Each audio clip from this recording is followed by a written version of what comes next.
Hello, welcome to channel, welcome to another video of success way class 10 level mathematics এর আরো একটা video. যারা এখন অবধি সাকসিস ওয়ে চ্যানেলটাকে ইউটিউবে সাবস্ক্রাইব করনি তারা অবশ্যই সাবস্ক্রাইব করে নাও। যারা ফেসবুকে সাকসিস ওয়ে পেজটাকে ফলো করনি বা লাইক করনি তারা করে রাখো, কারণ সেখানে কিন্তু তোমরা কোন কোন ভিডিও আসছে বা কি হচ্ছে তার আপডেট তোমরা পেতে থাকবে। তো চলো আজকে কি কোয়েশ্চেন রয়েছে দেখি। অলরেডি আমরা বিভিন্ন ঘনবস্তু সংক্রান্ত বাস্তব সমস্যা এই চ্যাপ্টারে রয়েছি, ঠিক আছে। তো চলো, একই ব্যাসার্ধ এবং একই উচ্চতা বিশিষ্ট একটি অর্ধগোলক এবং একটি শঙ্কুর আয়তনের অনুপাত কত? বলছে একই ব্যাসার্ধ বিশিষ্ট, তাহলে বলেছে যখন বলেছিল যে আমার গোলক আর আর আমার চোঙ বলেছিল, তখন কি হয়েছিল, ওই আরটা টু আরটাই উচ্চতা হয়ে গেছিল। এখানে কি হবে? আচ্ছা, এখানে কি কি বলেছে? প্রথমে বলেছে অর্ধগোলক, তাই তো? অর্ধগোলকের ব্যাসার্ধ নর্মাল হবে, আর শঙ্কুর আয়তন চেয়েছে, ঠিক আছে। তো অর্ধগোলকের ব্যাসার্ধ আর একক, তাহলে অর্ধগোলকের আয়তন আমরা সবাই জানি, বৃত্ত বা বৃত্ত মানে গোলক, গোলকের হয়ে যায় 4/3 পাই আর কিউব, সরি বৃত্ত না গোলক, গোলকের 4/3 পাই আর কিউব। এবার যদি এটা আমি 2 দিয়ে ডিভাইড করি তাহলেই তো অর্ধগোলক পাবো। তাহলে এই 2 আর এই উপরের 4 এখানে ক্রস ক্যান্সেলিং হবে, তাই জন্য তাহলে কি হবে 2/3 পাই আর কিউব। এটা হয়ে যাবে আমার হাফ সার্কেল বা অর্ধগোলক, ঠিক আছে। শঙ্কুর ব্যাসার্ধ, এবার শঙ্কুর ব্যাসার্ধ কি বলেছে? একই ব্যাসার্ধ বলেছে তো, এই যে একই ব্যাসার্ধ বলেছে, তাহলে শঙ্কুর ব্যাসার্ধ আর একক। আর উচ্চতা, উচ্চতাটাও আর এককই হবে, কারণ আমার বলেছে অর্ধগোলক মানে তো এরকম, অর্ধগোলক মানে এরকম। তাহলে অর্ধগোলকের উচ্চতা, অর্ধগোলকের উচ্চতাটা কি? অর্ধগোলকের উচ্চতাও যা, অর্ধগোলকের ব্যাসার্ধ তাই। যখন গোলক বলছে, গোলকের হাইট কি হচ্ছে? গোলকের হাইট, গোলকের হাইট হচ্ছে ব্যাস, অর্ধগোলকের হাইট মানে ব্যাসার্ধ। ক্লিয়ার? গোলকের হাইট যখন তখন কিন্তু ব্যাস, আর অর্ধগোলকের হাইট যখন তখন কিন্তু ব্যাসার্ধ, ঠিক আছে। যাই হোক, এবার শঙ্কু, শঙ্কুর আয়তন, শঙ্কুর আয়তনের ফর্মুলা, তাই না? 1/3 পাই আর স্কোয়ার এইচ, এটা হচ্ছে শঙ্কুর আয়তনের ফর্মুলা। এবার আমি যখন এইচ, আয়তন আমার কি বলেছে? আয়তন তো আমার এখানে ব্যাসার্ধ, তাহলে 1/3 পাই আর স্কোয়ার, আর এইখানে আরেকটা আর হবে, এইচ ইকুয়াল টু আর, তাহলে 1/3 পাই আর কিউব, এটা হয়ে গেল আমার শঙ্কু, ঠিক আছে। এটা এইভাবে লিখেছে পাই আর কিউব বাই 3, ব্যাপারটা একই। আচ্ছা যাক, এবার হচ্ছে কি অর্ধগোলকের আয়তন আর শঙ্কুর আয়তন, তাহলে এইখানে লেখা আছে অর্ধগোলক হচ্ছে কি 2/3 পাই আর কিউব, এই যে এখান থেকে পেয়েছি, এই যে এখান থেকে পেয়েছি, ঠিক আছে, এই যে এটা। আর যখন শঙ্কুর আয়তন সেটা এই যে এখান থেকে পেলাম, ক্লিয়ার? তাহলে এবার 2/3 pi R cube is two 1/3 pi R cube, তাহলে ফার্স্ট তো পাই আর কিউব ক্যান্সেল আউট হচ্ছে, সেকেন্ড হচ্ছে নিচে ডিভাইড বাই 3 এইগুলো ক্যান্সেল আউট হচ্ছে, তাই না? তাহলে হয়ে যাচ্ছে 2:1, right? 2/3 pi R cube is two 1/3 pi R cube, তাহলে তো 2:1 হবে, ঠিক আছে। নেক্সট, নেক্সট কোয়েশ্চেন দিয়েছে, বলছে একটি গোলককে একটি লম্ববৃত্তাকার শঙ্কুর মধ্যে কোনোভাবে স্থাপন করা গেল। বলছে কি, তার মানে একটা লম্ববৃত্তাকার শঙ্কু ছিল, আঁকাটা খুব একটা ভালো হচ্ছে না, but still I am trying, ঠিক আছে।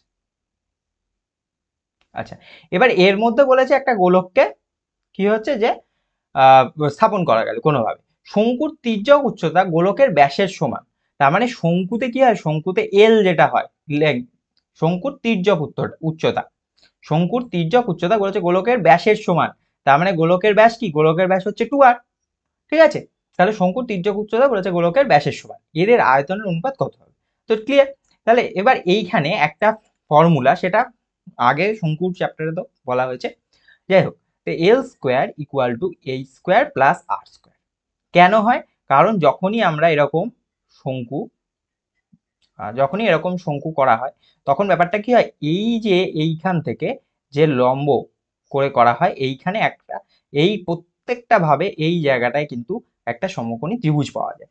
সমকোণী ত্রিভুজ হলে তখন এইটা হয়ে যায়, এইটা হয়ে যায় বেস, এইটা হয়ে যায় পারপেন্ডিকুলার, ঠিক আছে। তো বেস আর পারপেন্ডিকুলার যখন আসে তখন সেখানে অতিভুজটা, পিথাগোরাসের ফর্মুলা এখানে বসানো হয়। তো যাই হোক, এবার হচ্ছে কি যে এদের আয়তনের অনুপাত কত হবে? তো আয়তনের অনুপাত কি হবে? তো সিম্পল, ফার্স্টে আমাকে এলটা যখন দেওয়া আছে 2r, কিন্তু এল এর সঙ্গে আরেকটা জিনিসও বার করতে হবে, কি? এইচ স্কোয়ার প্লাস আর স্কোয়ার দিয়েও আমরা এলটাকে তো বার করতে পারি। এল হচ্ছে 2r, তাহলে এল স্কোয়ার কত হবে? এল স্কোয়ার কত হবে? 2r এর স্কোয়ার, তাই না? তাহলে এটা হয়ে যাবে 4r স্কোয়ার, তাই তো।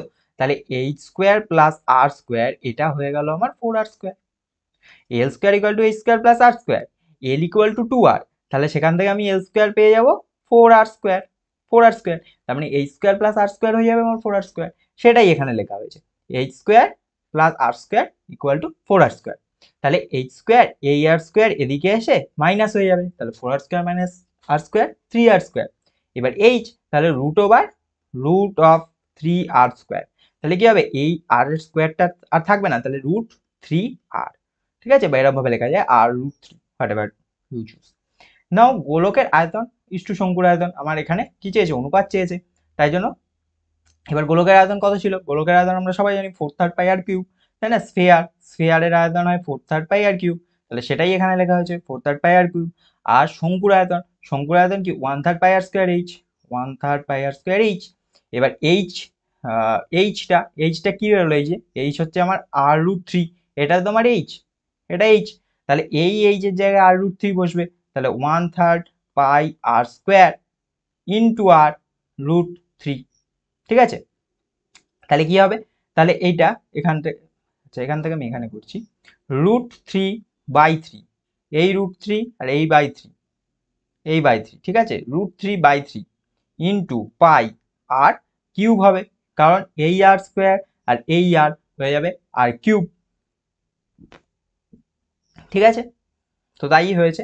এবং শেষ করে কি হবে, তাহলে আমার এখানে ছিল 4/3 পাই আর কিউব, আর এখানে √3/3 পাই আর কিউব, তার মানে পাই আর কিউব আমার ক্যান্সেল আউট হচ্ছে, এখান থেকে 3 ক্যান্সেল আউট হচ্ছে, তাহলে আনসার চলে আসছে 4:√3, এই যে 4:√3, এটা হয়ে যাচ্ছে আনসার, ঠিক আছে। তো এই ছিল আজকের video. Thank you, keep watching সাকসিবে।